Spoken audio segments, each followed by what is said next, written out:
Good evening, everybody. Good evening. My name is John Schreiber. I'm the president and CEO of NJPAC. I am delighted to welcome you to an especially exciting virtual musical event. We call it Wonderful, and Hampton Callaway sings the Gershwins. Before we begin, I want to thank the Blanche and Irving Laurie Foundation and our friends David and Sylvia Steiner for their continued and generous support of American Song here at the Arts Center. This is the first in a series of online events that we'll be presenting, celebrating one of my favorite musical genres through performance and conversation.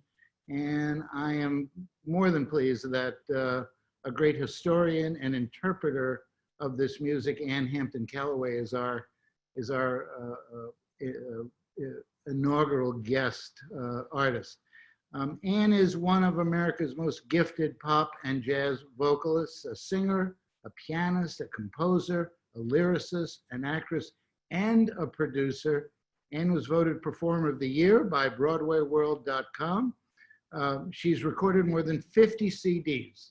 Her latest, Jazz Goes to the Movies, has been in high rotation on one of my favorite Sirius XM channels, Seriously Sinatra. Anne is well known for her Tony-nominated performance in the Broadway musical Swing and for writing and singing the theme song to the hit TV series The Nanny. And she also recorded Isn't It Romantic and The Nearness of You for the film Last Holiday, which starred Newark's own Queen Latifah. She's a Platinum Award-winning songwriter whose work is featured on 7 of Barbra Streisand's recent CDs.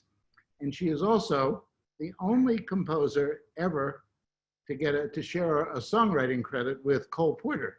And that's a story that I look forward to learning about later. Anne Hampton Callaway, welcome to the Virtual Arts Center.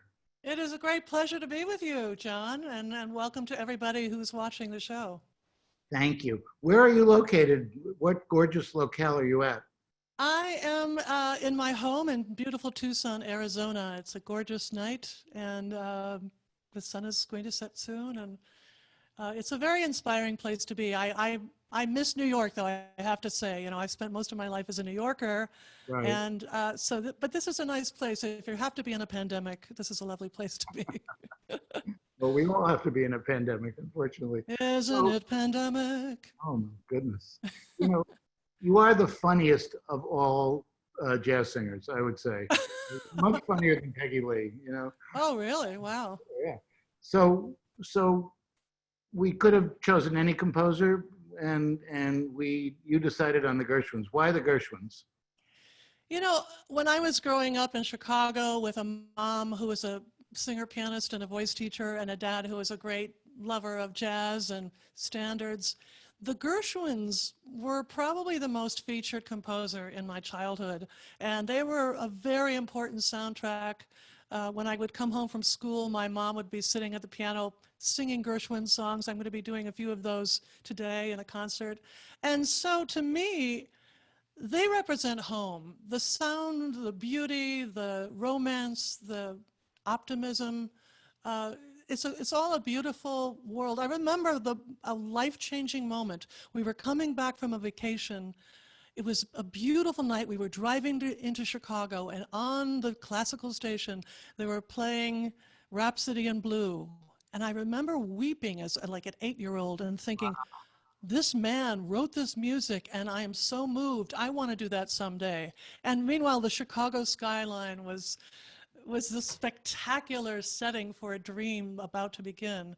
And so the sound of George Gershwin's music and the way that Ira Gershwin was able to create such profound emotions in so few words is something that I aspire to do in my years towards being a certain age. It's a bar that's very high, and I think all songwriters would do well to listen and sing and study the lyrics of Ira Gershwin. So I wanted to spoil people with the best during this challenging time. Great, brilliant.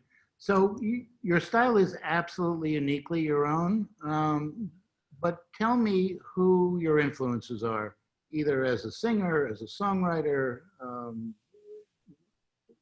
Who has been important to you in your growth as an artist? You know, I love that you asked that question because I've been spending my entire career answering it. I literally have been doing several tribute albums to many of the people that I love. My first tribute album was to Ella Fitzgerald in 1996. And then later on, I did a tribute album to Sarah Vaughan, your very own Newark's Pride and Joy, at Dizzy's. And then I've done some records sort of highlighting some of my favorite artists. And I do tribute shows around the country and the world. So Judy Garland was the first singer I fell in love with when I saw The Wizard of Oz. And I was just enchanted with her. And I think it's appropriate that I will be singing a song that she's very well known for in this show, since it is approaching the Jewish holidays. And I have always practiced Judaism since the first moment I heard her voice. But then Ella, Billie Holiday, Sarah Vaughan, that was the jazz triumvirate. Right. My first live concert was Ray Charles at the Westbury Music Fair. Unbelievable. The lightning, just the electrifying energy of that man. And I had grown up with his recordings. When I was in my just 12, 13, that kind of time in my life, we had moved to New York from Chicago, and I was falling in love with great singer-songwriters. And so that was a new part of my musicality. So people like Joni Mitchell and James Taylor and Stevie Wonder and Carole King, those were people that really spoke to me, and I really felt this draw to become a songwriter as well. So I was writing a lot of young songs during that time. Barbra Streisand was a very big influence as well as a singing actress, because when I saw her in movies and then finally heard her on her records, I loved how she made a song feel real. And that's something I try to do. She's one of our finest actresses. Mm-hmm. Another very important singer was Leontine Price. I saw her live several times, and I actually got to speak to her. And she taught me that singers can be vessels, that we can be spiritual vessels to a higher energy that we can't even totally understand. And so I've had a very wonderful, rich, and I continue to be inspired by my fellow singers and fellow artists. And I could be reading a novel and that will change my music. I could be looking at a painting and that will change my music. I could meet a spiritual teacher, and I did in 1991. That changed my music tremendously. Mm. So when you ask that question, you're not going to get a short answer. No. It's great to hear all of these influences, because you don't sound like anybody else. You sound, uniquely like yourself. So clearly, well, I'm a hybrid. I'm a hybrid of many different things. You know, people have compared me to singers. Oh, your voice sounds like Joe Stafford. Oh, that's very Barbra Streisand-esque. Yeah. Oh, that's very, when Stephen Holden reviewed my Sarah Vaughan show, he thought I was channeling her. So I am in some ways impressionable, but I am me, and I love the many different facets I get to share of who I am through music. I'm going to tell you my Leontine Price story. When I was 12 years old, my mother and father took me to Town Hall, and it was the first concert I ever saw. It was Mabel Mercer and Bobby Short at Town Hall. Wow. Sitting in the next box in the first tier at Town Hall was Leontine Price, and Bobby Short and Leontine Price were great friends, and he kind of I didn't know they were friends. How wonderful. They were.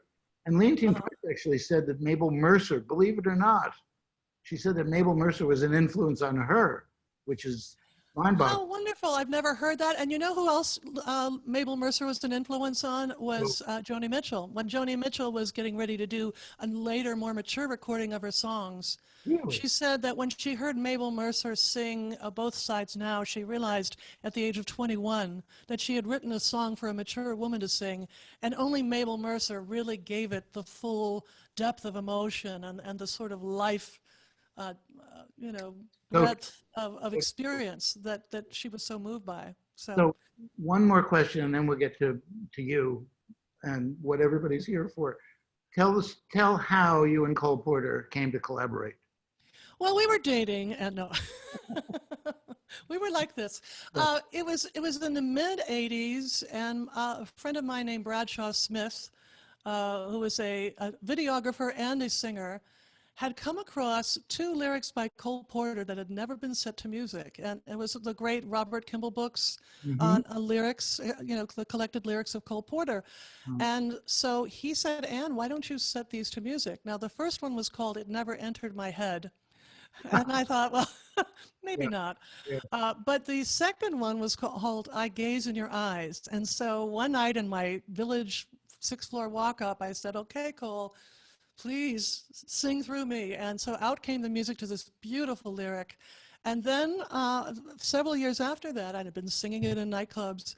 I was at a recording session with Ben Bagley, and I played him this song. We were doing Cole Porter songs. He said, well, let's put this on the CD. And I said, we can't do that. It's not published.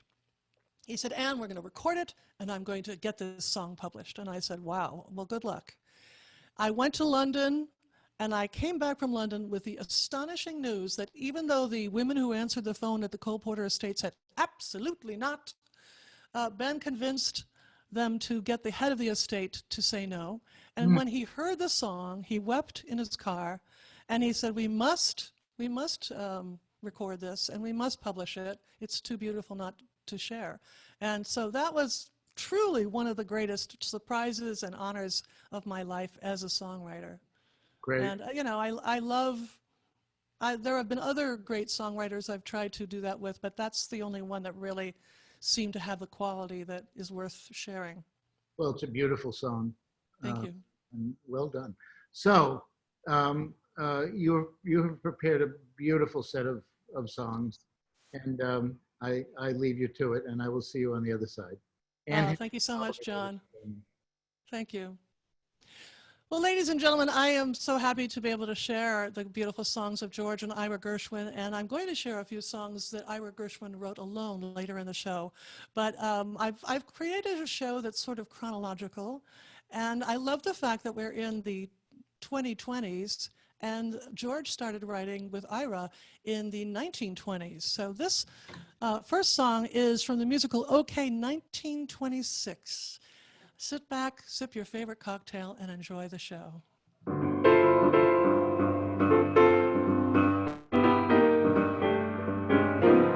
Oh, sweet and lovely, lady be good. Lady be good, lady be good to me. Well, I am so awfully misunderstood. Lady be good to me. I'm all alone in this big city. Won't someone please have some pity? 'Cause I am just a lonesome babe in the wood. Lady be good to me. Somebody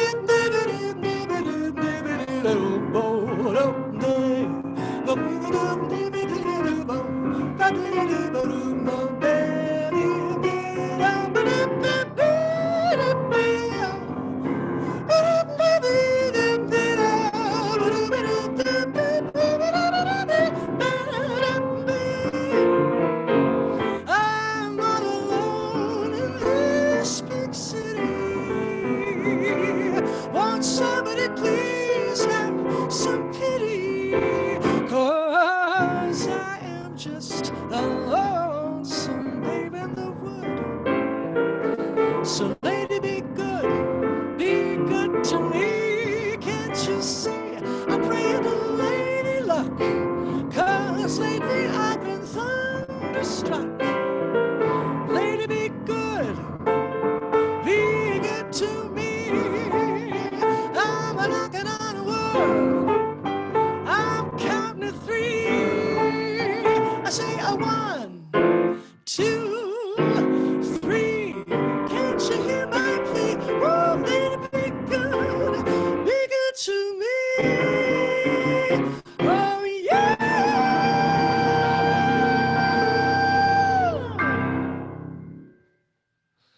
Thank you so much. Well, that's actually a song I had the pleasure of recording on the CD To Ella with Love, my 1996 celebration of the First Lady of Song. And a toast to all my music lovers out there on this beautiful night together. Cheers. I mentioned when I was talking to John about my mother and the beautiful Gershwin songs that she sang through the years at our piano. And yesterday was the third anniversary of her passing. And so I want to dedicate this show to her memory because she is the reason that I fell in love with George and Ira Gershwin. And this is the song I remember most that she loved to sing. It is a beautiful piece from OK, 1926. And this is a song of quite a lot of romantic longing. So if you're sitting next to someone you love, you might want to sit a little closer.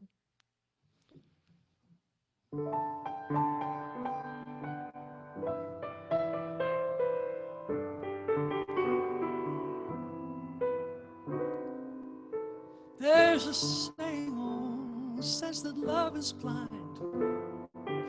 Still we're often told, seek and ye shall find. So I'm going to seek a certain lad I've had in mind. Looking everywhere, haven't found him yet.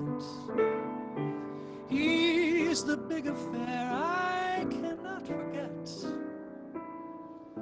Only men I ever think of with regret.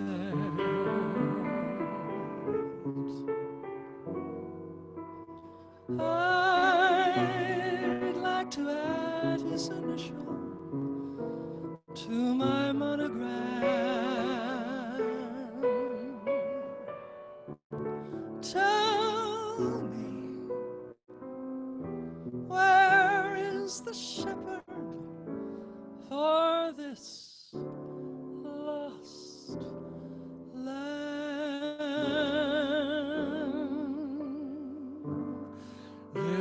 There's somebody I'm longing to see. I hope that he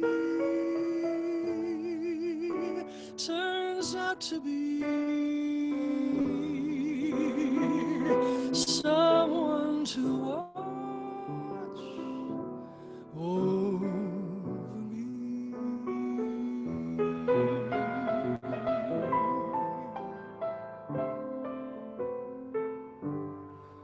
I'm a little lamb who's lost in the wood.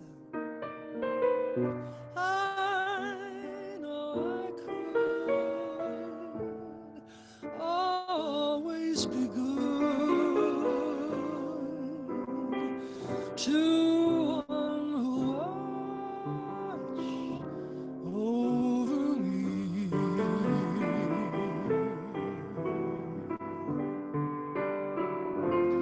Although he may not be the man some girls think of as handsome, to my heart he carries the key.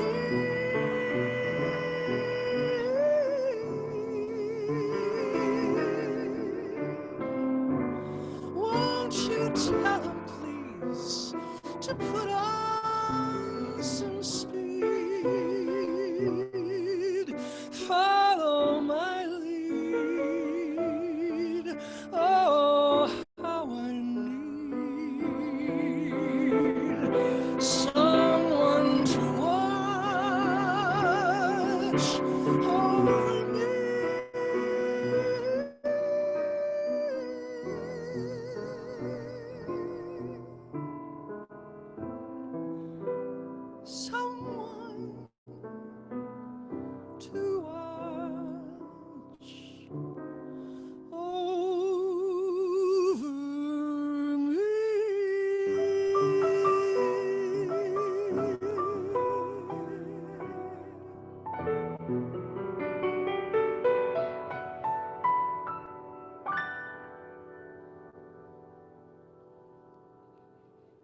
Isn't that a beautiful song? Thank you so much.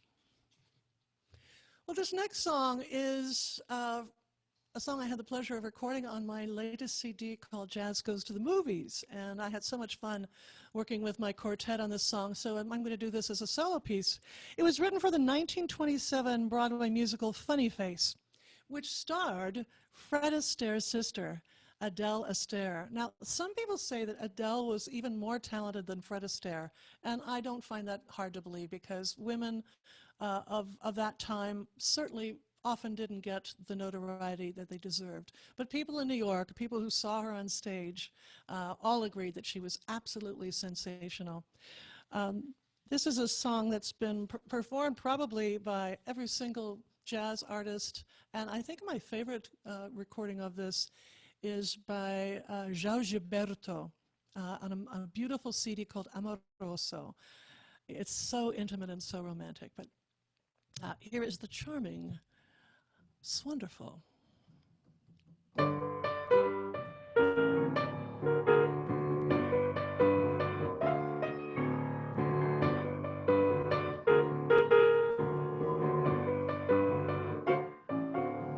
Swonderful, marvelous, you should care for me. Soft nights, paradise, it's what I love to see. You make my life so glamorous. You can't blame me for feeling amorous. It's wonderful, it's marvelous that you could care for me. You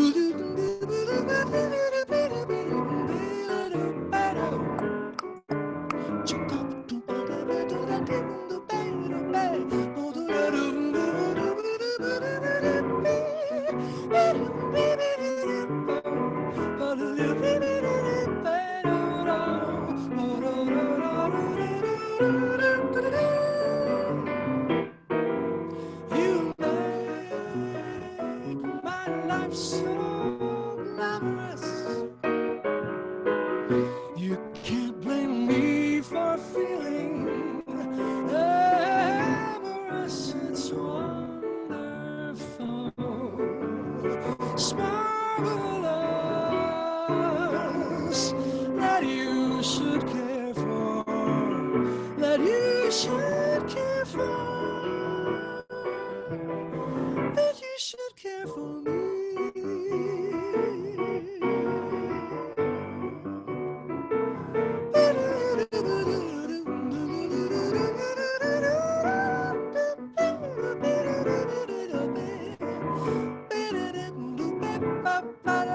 It's wonderful, it's marvelous that you should care for me.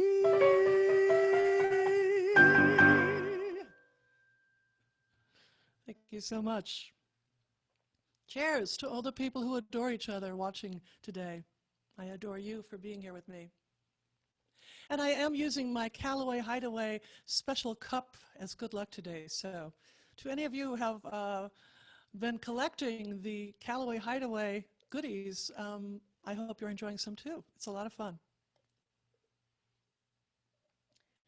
Well, I've been touring the country with a show in tribute to Linda Ronstadt, and Linda recorded 2 magnificent records of standards with Nelson Riddle arrangements, and this is one of her beautiful songs that she sang the verse to, and she sounded so lovely. And I love also, for those of you who collect Gershwin, everything that Ella Fitzgerald ever recorded is definitive. So I've heard just about everybody sing this beautiful song, and well, it's kind of hard for me to sing because I feel shy, and this is a song that shy people might relate to.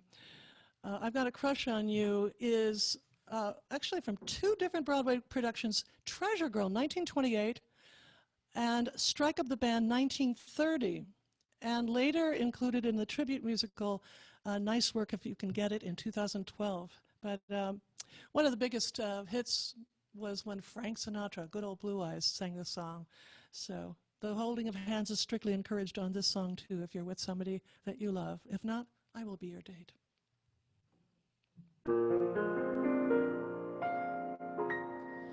How glad the many millions of Timothys and Williams could be to capture me. But you had such persistence, you wore down my resistance. I fell, and it was swell. You're my big and brave and handsome Romeo. How I won you, I shall never, never know. It's not that you're attractive, but oh, my heart grew active when you came into view. I've got a crush on you, sweetie pie, all the day and night time. Hear me sigh, I never had the least notion that I could fall with so much emotion. Could you cool? Could you care for a cunning cottage we could share? The world will pardon my mush,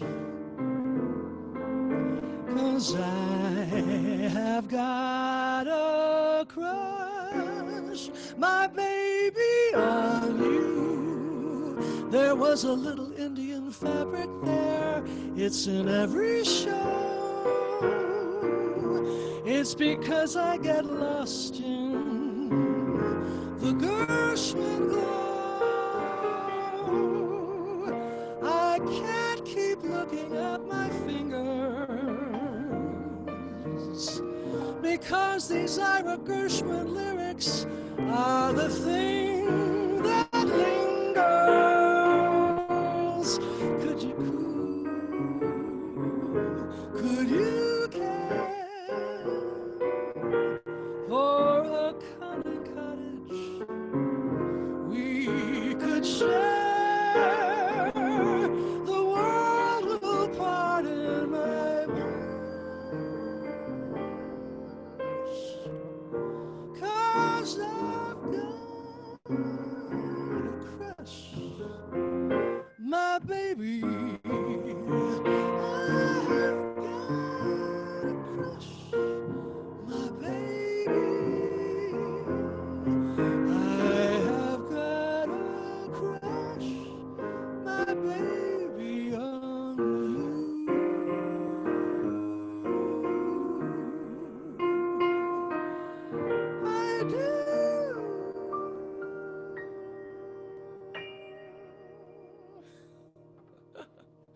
Thank you so much.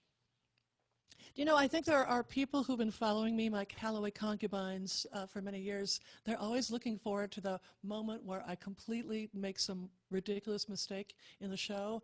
And it's just a fascinating phenomenon that happens no matter how polished, no matter how many times I practice. And I think it's probably my responsibility to show everyone that you just have fun and laugh at yourself and go on. And Ella Fitzgerald was the person that taught me that if you forget a lyric, try to make up better ones. So that's why I added a few lyrics in my little instrumental moment. This next song is a Callaway huge huge beloved song. Both my mom and my dad sang it when they were married, and then later on they got divorced and they still sang it, but maybe for different people. This song is from the 1928 Broadway show Girl Crazy, and apparently Fred Astaire choreographed a beautiful song and dance routine for Ginger Rogers in the Broadway musical. I wish I could have seen that. But I was recording this also in my To Ella with Love CD, and my dad, who sings this, when he was alive, he sang that. And people just did not expect a serious journalist to sing Embraceable You, and then he would do a little scat solo in the middle. So it was a big number for him. And I made sure that he was at the recording session when I recorded this beautiful, beautiful classic.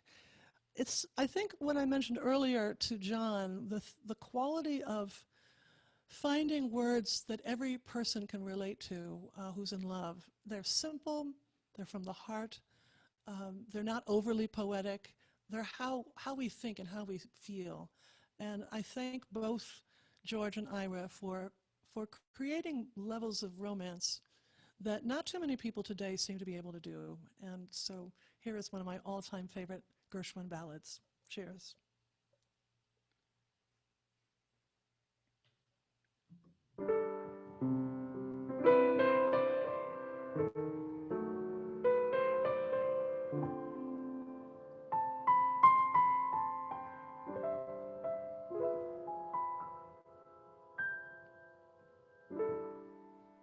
Embrace me, my sweet embraceable you.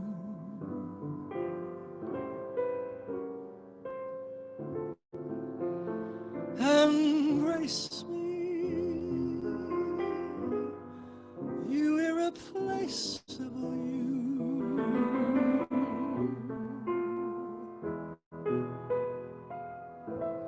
Just one look at you,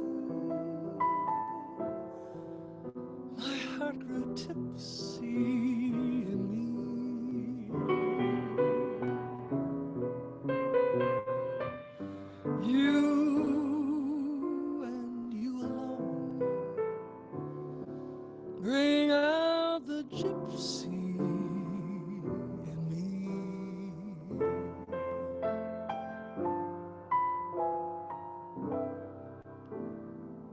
I love all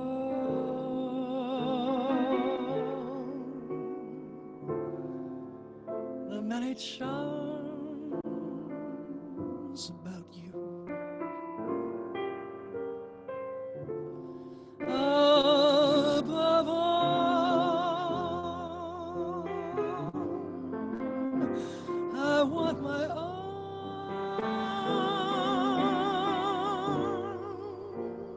about you. So don't you be a naughty baby. Come to mama, come to mama, do.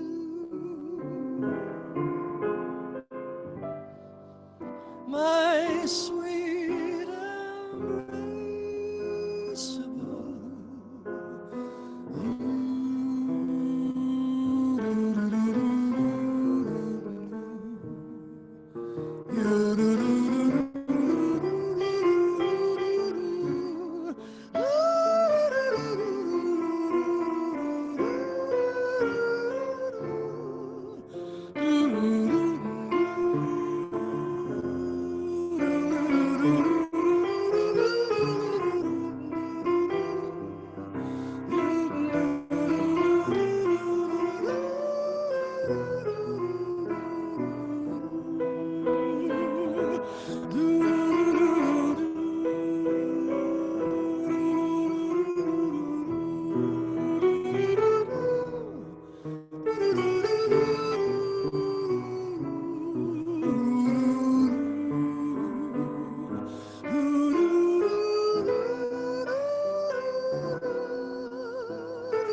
around you. So don't you be a naughty baby. Come to mama, do.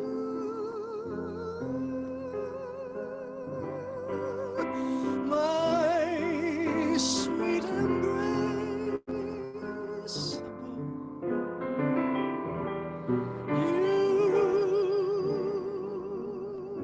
irreplaceable.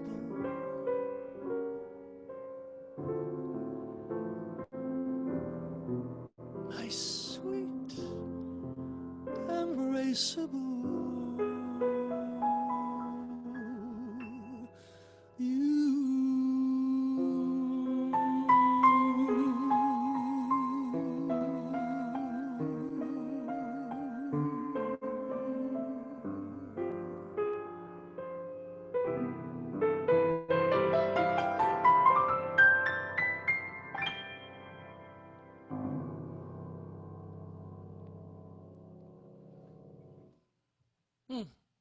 Such a gorgeous song.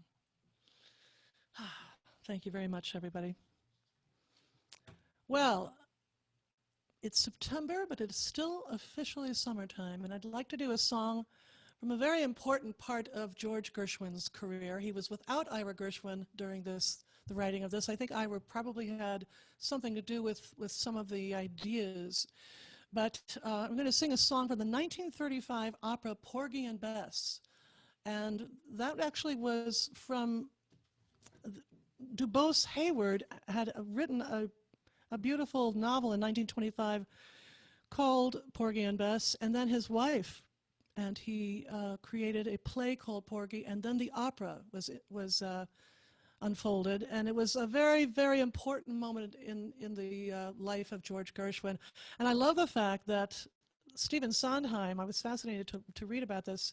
Stephen Sondheim said that the lyrics by Hayward for Summertime and My Man's Gone Now were some of the best lyrics in musical theater. Here is this great classic, and I've been singing it since I was a kid, one of my favorite classics, from Porgy and Bess.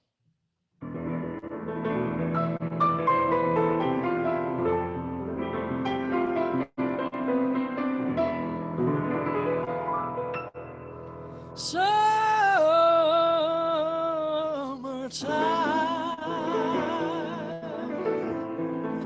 and the living is easy.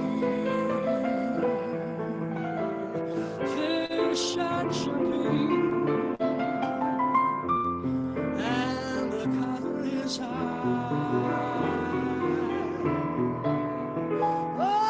Oh, your daddy's rich, and your mama, she's good looking. So hush, little baby, don't you cry.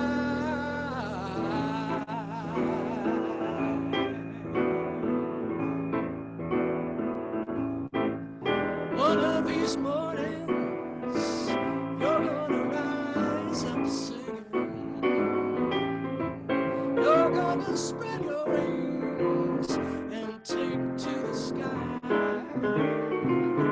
But till that morning, nothing's gonna harm my baby. With your mommy and daddy standing by.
to cry, little baby. You've got an angel looking over you. You've got an angel making dreams come true. Hush, little baby, it's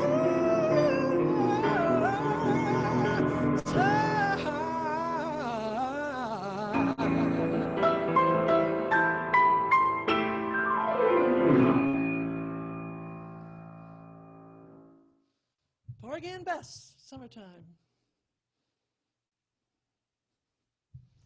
Woo.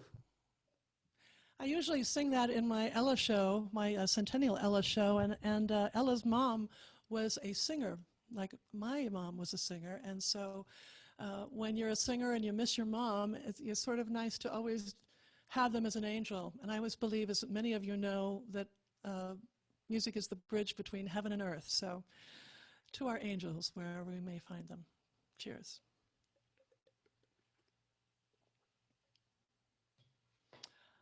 Now, I know that I can't hear you, but this next song is one of those Callaway Tabernacle Choir songs. This is a song that whenever I'm wanting to hear from my people and I'm wanting to have a sort of collective, everybody sing and let go and have the joy that I had when I was a kid in our home, just enjoying music and harmonizing with my mom and dad and my very shy sister who was probably hiding somewhere. She was too shy to sing until later on with all of us.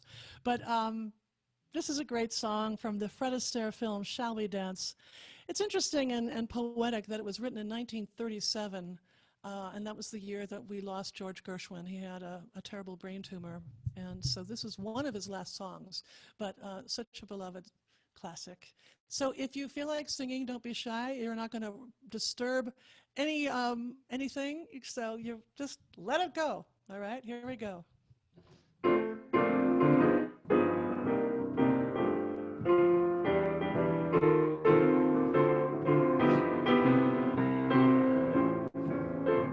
I changed my mind on which key I wanted to do it in. Here we go.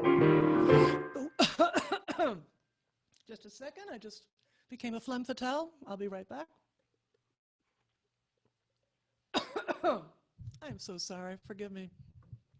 All right, ready, Callaway Tabernacle Choir members? Here we go. The way you wear your hats, the way you sip your tea,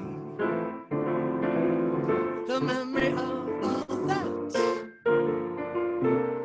No, they can't take that away from me. The way your smile just beams, the way you sing of peace, the way you haunt my dreams. No, they can't take that away from me. We may never meet again on that bumpy road to love. Still, I'll always keep the memory of the way you hold your knife, it's so sexy. The way we dance till 3, the way you changed my life. No, they can't take that away from me. No, they can't take that away from me. Ba-do-da-do-ba-ba-da. Come on, try a little scat singing.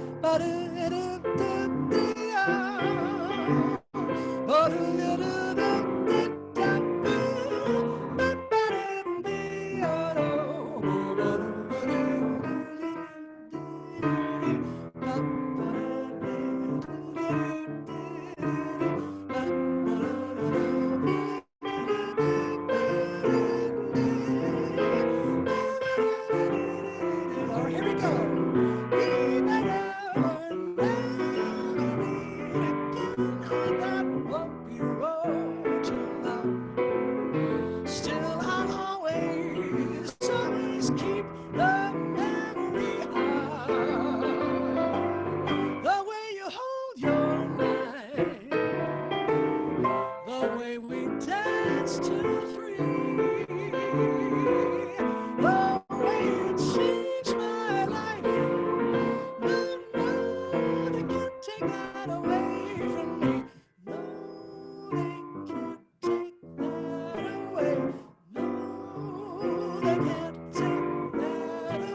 time. No, they can't take that away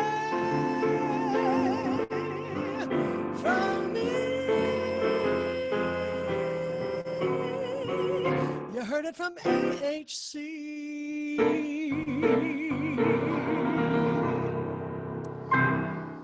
Oh my God, you never sounded better. Bravo, bravo, bravo. You know, you will talk to any singer during this pandemic, and we all miss you so much. It is just unreal. And so thank God I have a good imagination, because I know many people who are watching. My love. Hi, Alex. Hi, Alex Ryback. And I'm seeing some of the chat as I'm singing for all of you. I just love that we have these moments, and I really can imagine you singing along. Some of you might be naked in your homes. I mean, it's all beautiful. It's just, there's a certain kind of unusual intimacy. It's not social distancing. We're actually, in some ways, becoming socially more connected by having these beautiful moments of shared music together. So thank you for singing along. If you were too shy, just remember that birds don't criticize their voices. Why should we? I want to do, now I just have to say something. It's just something that came into my mind. I am very fortunate and blessed to have one of the most talented singers in the world be my sister. And I think another reason I love the Gershwins is that they were a sibling team, and their closeness and their differences and their shared upbringing really gave a richness to the music that they created together, as I think happens for Liz and I. And so I wanted to do a few songs. I'm trying to imagine how it felt when Ira Gershwin lost his beloved younger brother George in 1937. How he couldn't do anything. There were, I think, 3 years he couldn't put a pen to paper. He was just inconsolable, and I could totally imagine that happening. I love the fact that Jerome Kern was kind enough as a friend to persuade Ira, please, you're the only person who can write these words. And what a magnificent choice it was, because this is a song long ago and far away from the 1944 film Covergirl. This is also on my new CD. This is a song that I've never sung my whole career, and suddenly when I took a look at this song and I thought about how lucky I am to have the love of my life finally after all these years, it just says so perfectly how it feels. And for those of you who are single and bitter, I do want to give you a special diva blessing.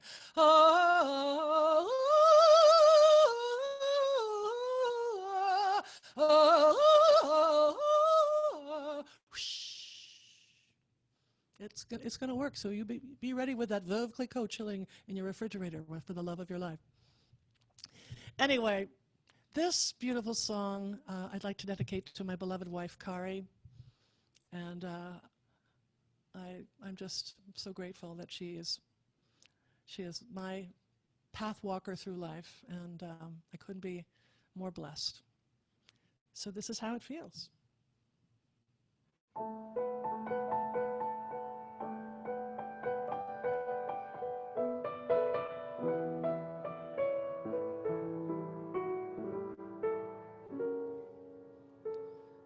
Long ago and far away, I dreamed a dream one day, and that dream is here beside me. Long the skies were overcast, but now the clouds have passed. You're here at last.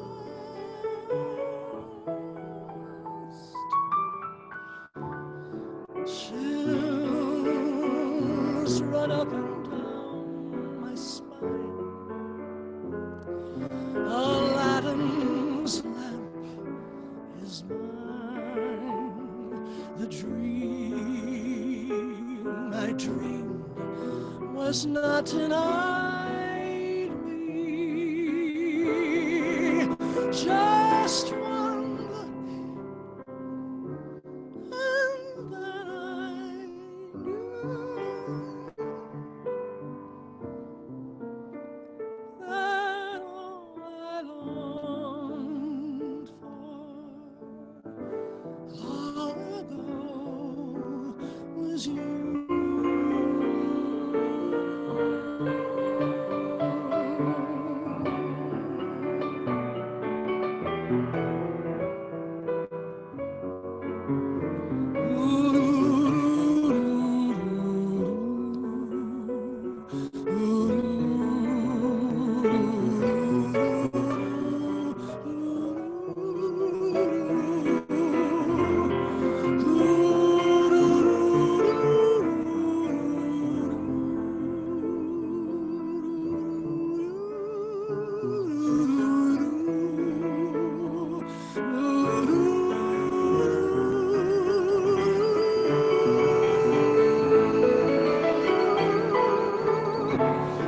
Chills run up and down my spine. Aladdin's lamp is mine. The dream I dreamed was not denied me. Just one look, and then I knew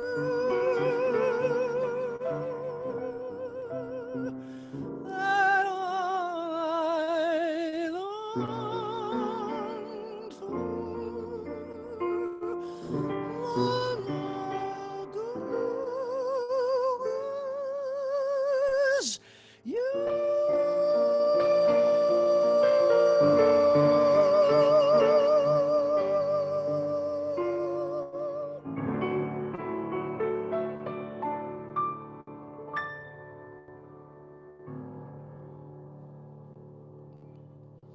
Isn't that a beautiful song? Thank you so much.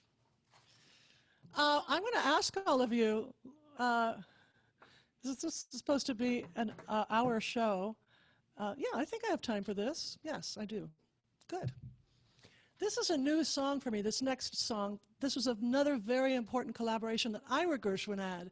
And can I just say that why is it that composers get all the attention and lyricists so often are sort of on the shelf? In fact, an interesting fact I recently read was apparently Ira Gershwin was writing with a nom de plume because he didn't want to be associated with George Gershwin, who was getting all the attention, and he didn't want to feel like the other Gershwin brother. He decided later on that maybe he should just get over it, which is a very wise thing to do. So I'm never going to be Ann Hampton Brooks because I'm proud to be a Callaway sister.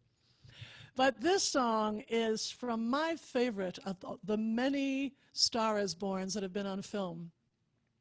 And again, it's the Jewish holidays this month, so I thought I would do this as a tribute to Judaism. And, you know, by the way, speaking of movies, I just want to say that I'm very excited that I will actually be performing, please God, at NJPAC with my incredibly talented friend Tierney Sutton. We both have recorded CDs about beautiful movie themes. And so we are going to be in a show called In Technicolor on Friday, October 15th, 2021.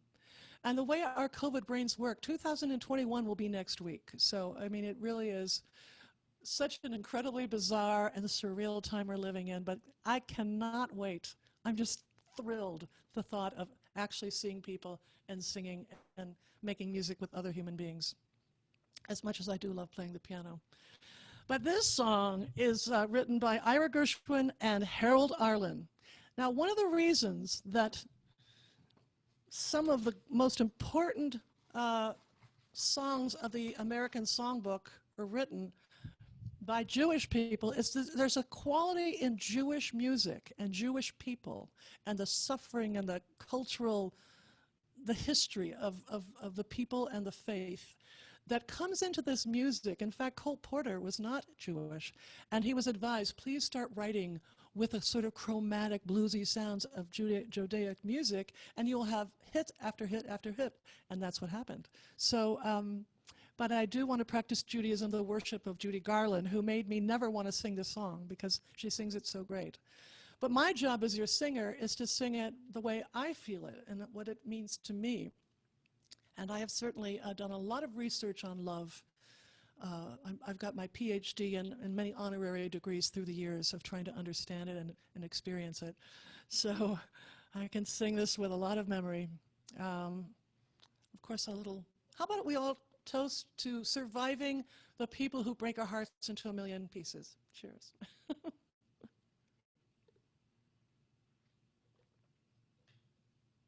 And I think she did this in the movie, so I'll just do that for your image of Judy. What a great film. If you haven't seen it in a while, it's just one of the greats of all time.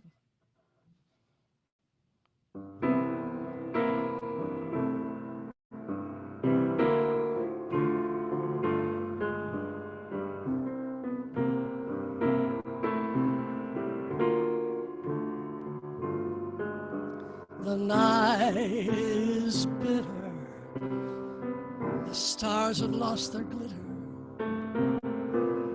the winds grow colder, and suddenly you're older, and all because of the man that got away.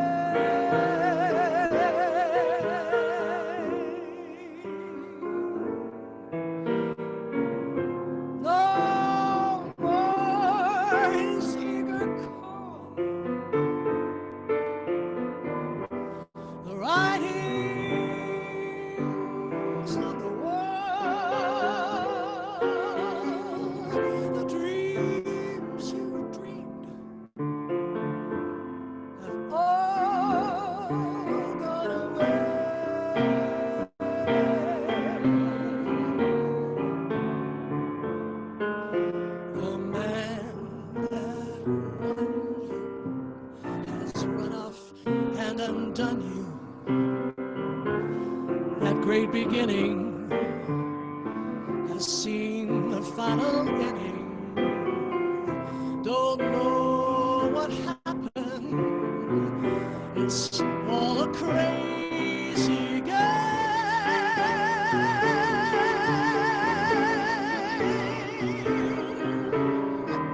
No more than all-time thrill.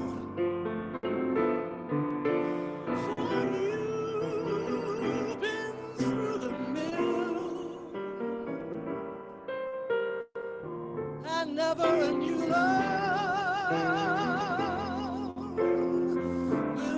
will be the same. Good riddance, goodbye. Every trick of his,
Thank you so much.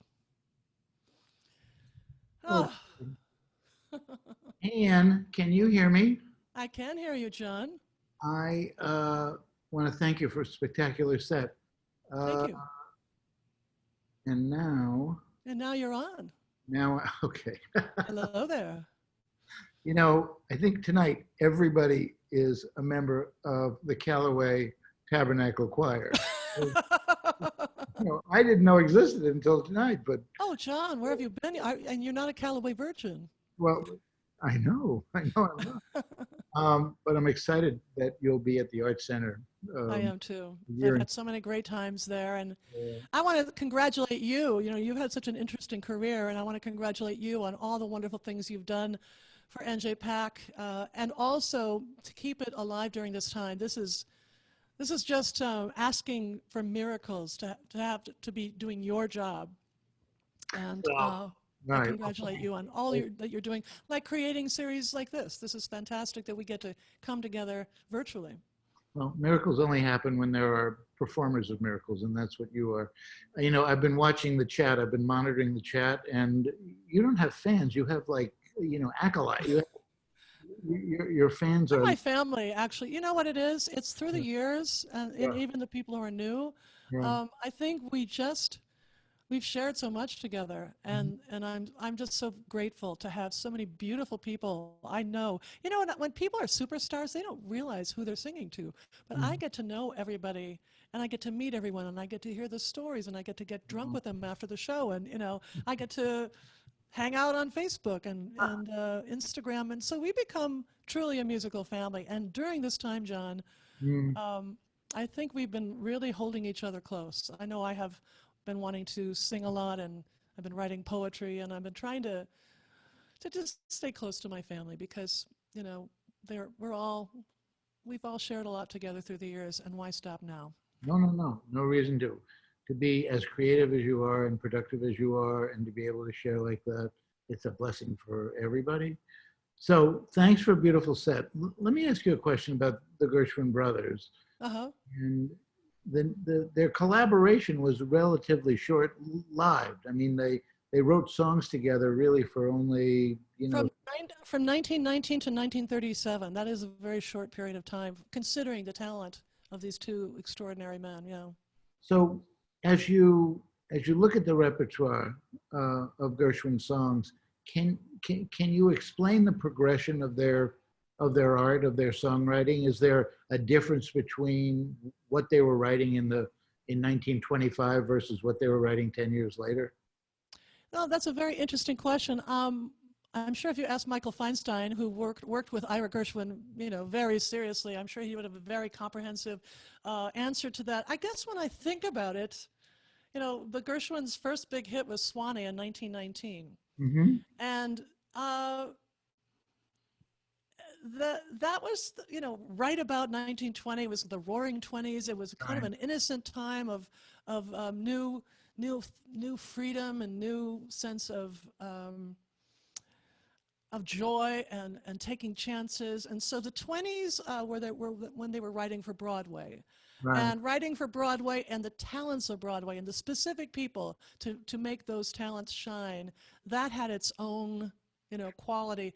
Then they went to Hollywood, and they wrote songs for movies, and it's very different writing a song for a movie. And of course, you're writing songs for those stars to make them shine. I think a lot of George's evolution was he was very influenced by French composers, and so he was developing his classical technique as a composer, and he was also very interested in black music, but the blues and jazz. He was very, very deeply entrenched in that sound. And so as he fell more in love with jazz, I think you hear more interesting harmonies throughout the later 30s.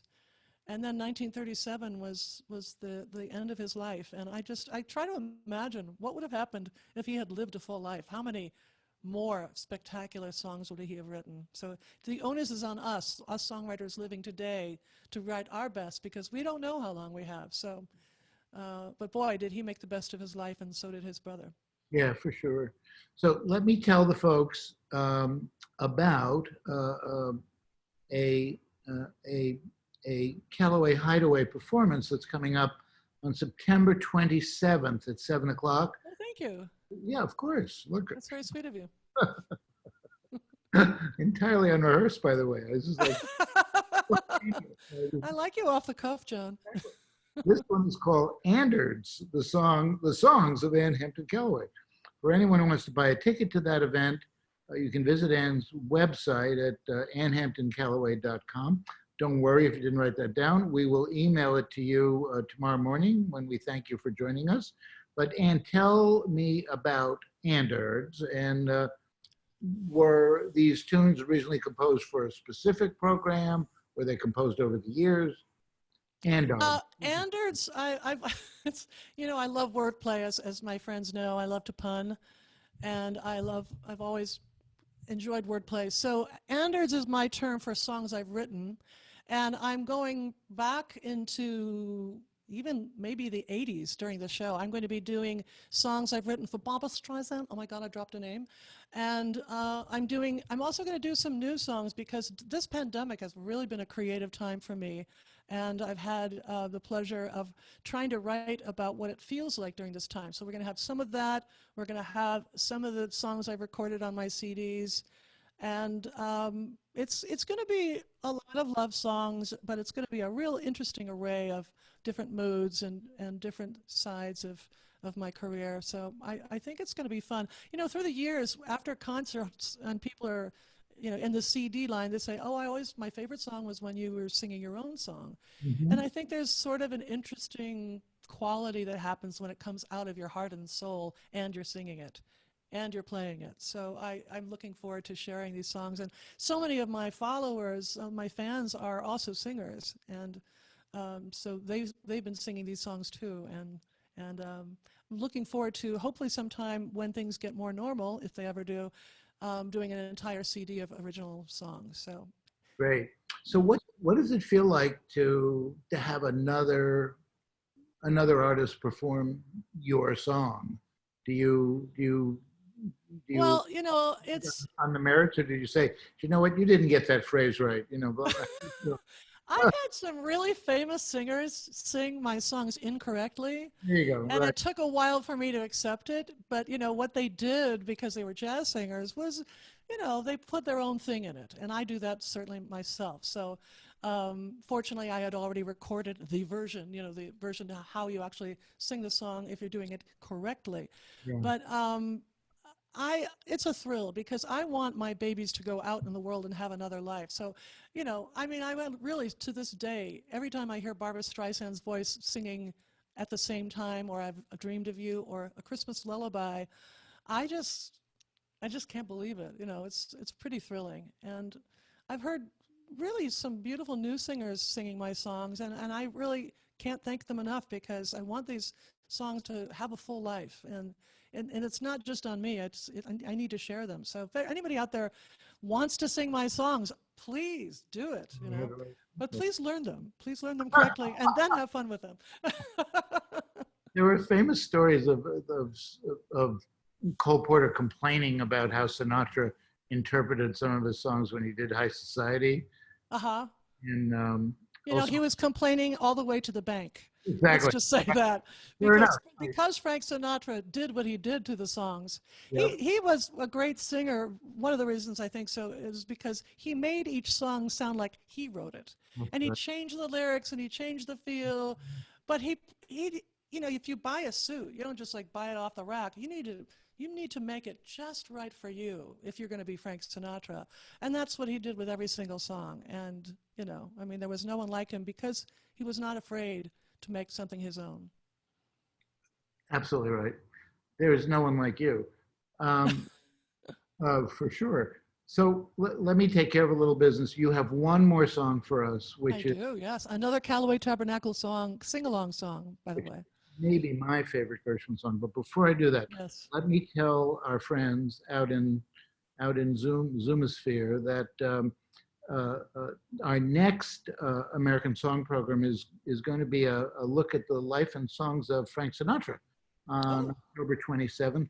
And I will be joined for that event by James Kaplan, who is the author of the really comprehensive and wonderful biographies of Sinatra, Frank the Voice and Sinatra the Chairman, two terrific volumes, kind of definitive on his life.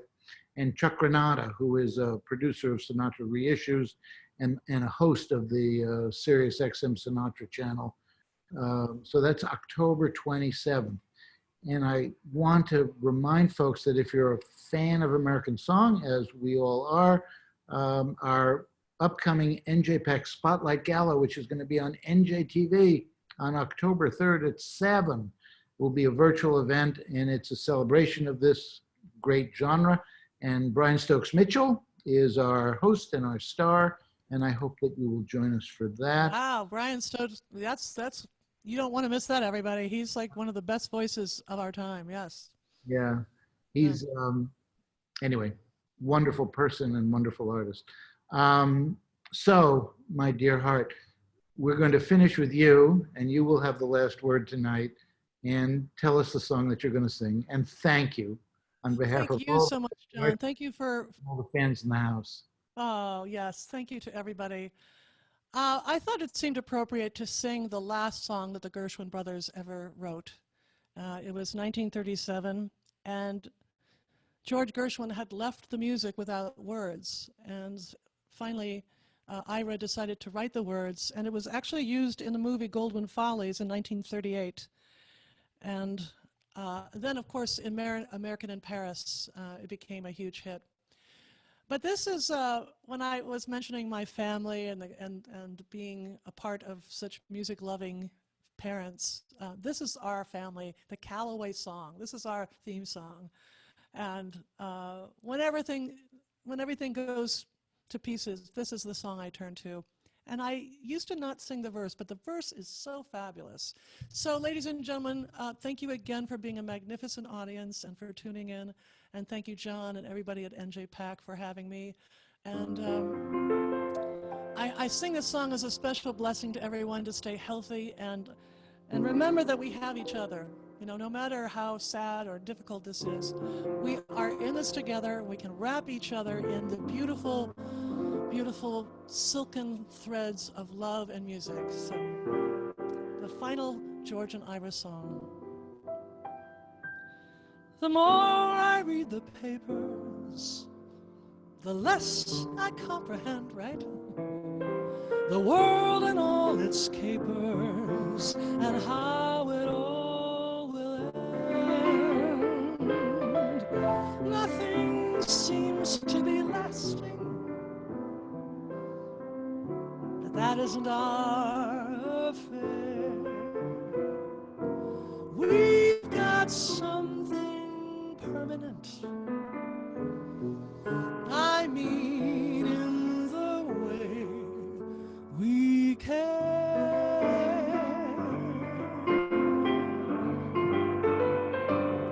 It's very clear our love is here to stay, not for a year, but ever and a day.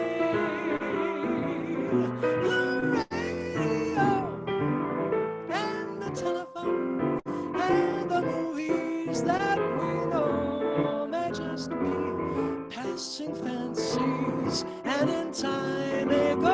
I can't hear you. Come on, everybody. But oh, my dear, our love is here to stay. Together we're going a long, long way.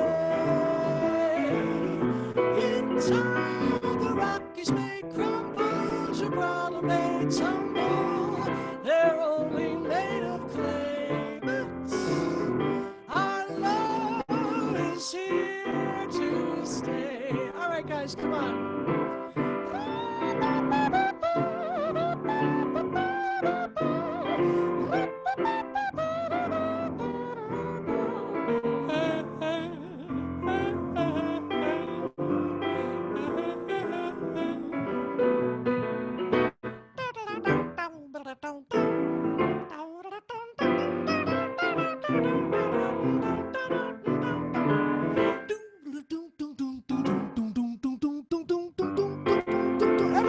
go. Oh, my dear, our love is here to stay. Together we're going a long, long way. Let's get a kick line going. In time the Rockies may crumble, Gibraltar may tumble. They're only made of clay, but our love is here. It's very clear. Our love is here to stay. Thank you, God bless you, and keep you safe. Love is, love is, love is here to stay. Thank you so much, everybody. I'm giving you a big, big hug. Until I see you next, take good care of each other. And thank you, George and Ira. Thank you for the music. And thanks to everybody. Good night. Mwah.